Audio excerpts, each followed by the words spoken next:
All right, welcome to Photoshop. So this is the first screen you will see when you open up the latest version of Photoshop. I have the latest version. You might have an older version, but that really doesn't matter because most of the stuff is still the same. It gets changed every update, but the most of the stuff that we use is still the same as the older versions. So it doesn't matter which version you have. Now, first of all, let's open up our image that we have in this project, and you can simply go to File, Open, select it here and select your file, or just simply take the file and drag it here.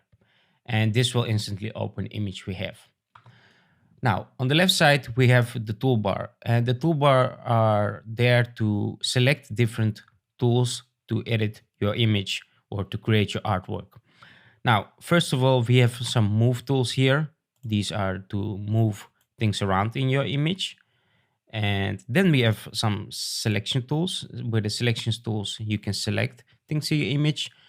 And you can also see this little animation that you have here when you go over with your mouse. If you have an older version, you might not see it, but don't worry about that. It's not really important, it's just an easy way to understand what it's for.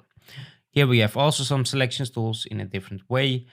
Then we have another selection tool with a magic wand tool, object selection tool. You can also select subjects. We will go through this when we are further away in this course so we can understand when to use everything. Then we have the crop tool. With the crop tool, we can also make things smaller. For instance, if you want to make your image even bigger or smaller, you can use the crop tool to do that quickly. Now let's move on. Here we have the frame tool. Then we have the eyedropper tool.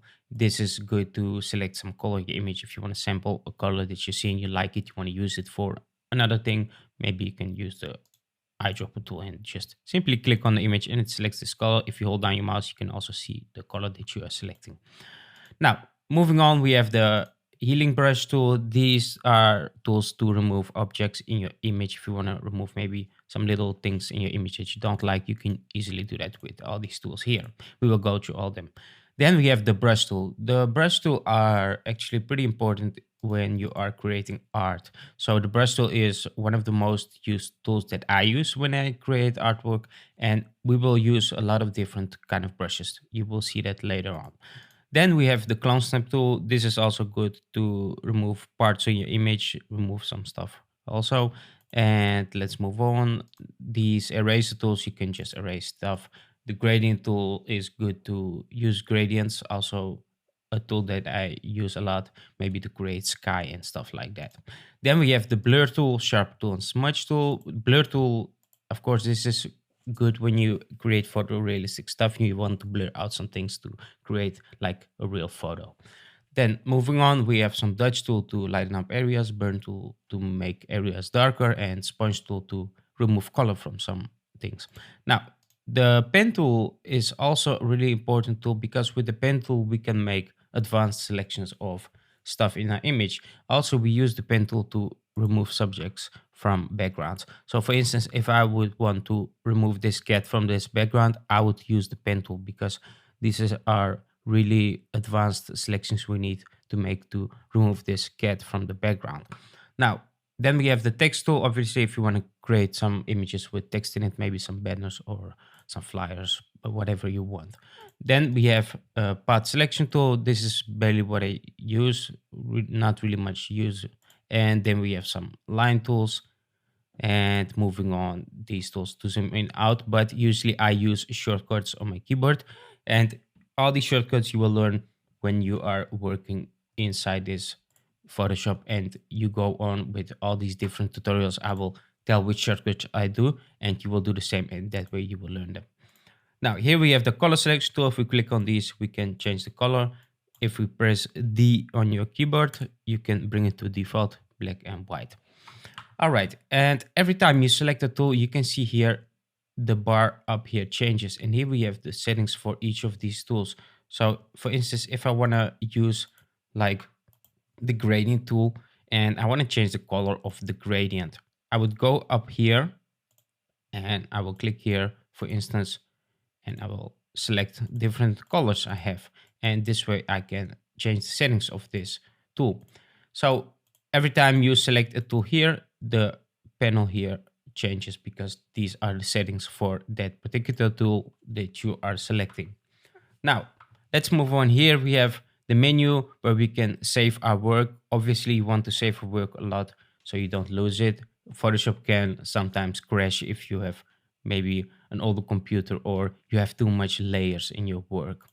Now, let's move on. The edit tools here, we can edit stuff. Then the image here, we can, for instance, rotate the image and do a lot of different stuff, like change the color mode to print. If you want to make work for print, you should use CMYK because that's what printers use. And all this stuff, we will go through all these things when we need them. So instead of going through everything now, because you don't need to know everything now, you will forget it and you will think, oh man, I forgot what it was. So don't worry about all these things here. We will go through them when we need them, and that's the best way to learn things.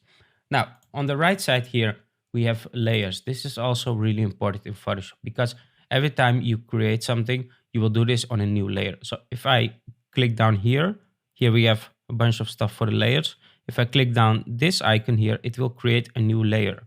And with this new layer, you can, for instance, select the brush. Let's make it white. And if I'm gonna brush here, you can see here, it's inside this layer. And if I just take my move tool and make sure I have selected this layer, I can move this around. Now, when I place something behind this layer, so you don't have to do this, but I will just show it. I'm gonna duplicate this with Control J or Command J if you're on Mac. If you want to place stuff behind it, for instance, then you will just simply drag it behind that layer. Of course, you can't see it now because it's all black here and we didn't remove the background from this. So every time you use layers, you have to place them in an order you want to see them. So it's like a stack of books on top of each other. Every layer represents one thing in your image. And even if you do adjustments to a layer, it will also go inside this layer. Like for instance, if I would add something to my layer for this, it will go on top of it, right? So that's easy to understand. When you work with Photoshop, you will understand all this. And that is pretty much it for the tour from Photoshop. If your interface looks a bit different, don't worry about it. You can here go to workspace and you can also select different workspace if you maybe like another workspace to work with.